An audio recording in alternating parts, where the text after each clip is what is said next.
நிறைய முங்கு வெட்டாமல் போட்டோம். அதனால் நிறைய பனம்பழம் கீழே உளுந்து கிடக்கு. இது நாங்கள் ஆல்ரெடி கொட்டி போட்டிருந்த குப்பை தான். அதில் ஃபுல்லாக கல் மண்ணுமா கிடக்கு. சரி, காலையிலே இப்படி ஹெவியாக என்ன வேலை பார்க்குதுன்னு பார்க்குறீங்களா அந்த பிள்ளை? நாங்கள் இதில் வந்து மண் குமிச்சு பனங்கிழங்கு முளைக்க வைக்க போகிறோங்க. இதுதான் பனம்பழம். நம்ம வந்து இப்படி வெட்டி காயாக இருக்கும்போது சாப்பிட்டோம் அப்படின்னா வந்து அதுதான் நமக்கு வந்து முங்கா கிடைக்கும். இது வந்து இப்போ பழுத்துருச்சு, பழமாயிருச்சு. பழமும் ஒரு சிலர் வந்து சாப்பிட்றவங்க இருக்காங்க. ஆனால் இப்போ வந்து நம்ம வந்து இதை என்ன செய்ய போகிறோம் அப்படின்னா பனங்கிழங்கு சாப்பிடுவோம். இதை வந்து எடுத்து இந்த சைடு மேல் பகுதி விட்டுட்டு இதை கீழ்ப்பகுதி இப்படி ஊண்டி வச்சோம்னா இதுக்கு கீழே தான் கிழங்கு முளைக்கும், பனங்கிழங்கு. இதுலேருந்து தான் பனங்கிழங்கு வரும். நிறைய பேர் மார்க்கெட்டில் வந்து பனங்கிழங்கு வாங்கி சாப்பிடுவீங்க. பட் அது எப்படி பதியம் போடுவாங்க அப்படின்னு தெரியாது. இன்றைக்கி நாங்கள் பனங்கிழங்கு தான் பதியம் போட போகிறோம். அதுக்கு தான் எங்கள் பிள்ளைங்க வேலை பார்த்துட்டு இருக்குங்க.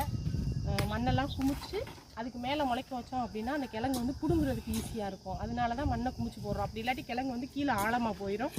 அப்போ மண் வந்து ரொம்ப இறுகி இருக்கும். அப்போ தோன்றதுக்கு நமக்கு ரொம்ப கஷ்டமாக இருக்கும். அப்படி மண்ணை வந்து நம்ம வந்து இந்த மாதிரி குமிச்சு வச்சுக்கணும். குமிச்சிட்டு பனங்கிழங்கு பிறக்கிட்டு வாங்க.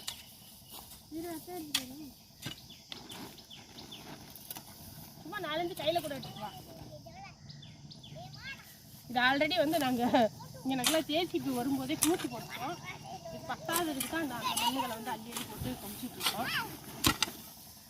இப்படி தாங்க கிழங்கு முளைச்சிருக்கோம். இது வந்து பழம் பழுத்து கீழே விழுந்து காஞ்சிருச்சு. இந்த மாதிரி கிழங்கு முளைச்சி தான் இருக்கும். இதை நம்ம ஊண்டி விட்டோம் அப்படின்னா வந்து முளைச்சிடும். இன்றைக்கி ஒரு 100 கிழங்கு கிட்ட பதியம் போட்டிருக்கோம்.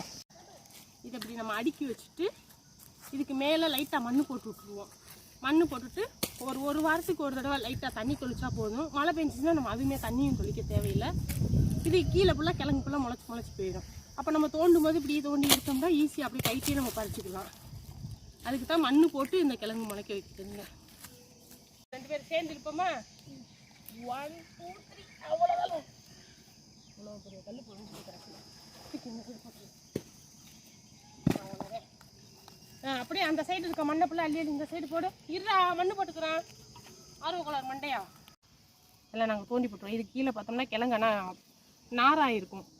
ஏன்னா ரொம்ப நாள் ஆயிடுச்சு முளைச்சி மேலே வந்துருச்சுல. அதனால இப்படி தான் போட்டு பதியம் போட்டு வச்சுக்குவோம். இது மழை அப்படின்னா அதுக்குள்ளே வந்து பஞ்சு இருக்கும். நம்ம தேங்காய் முளப்பு வாங்கி சாப்பிடுவோம்ல அந்த பஞ்சு மாதிரியா.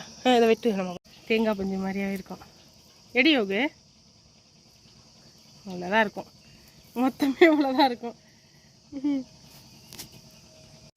அதை அப்படியே ஷேர் பண்ணி சாப்பிடுங்க. நல்லா இனிப்பாக இருக்கும்.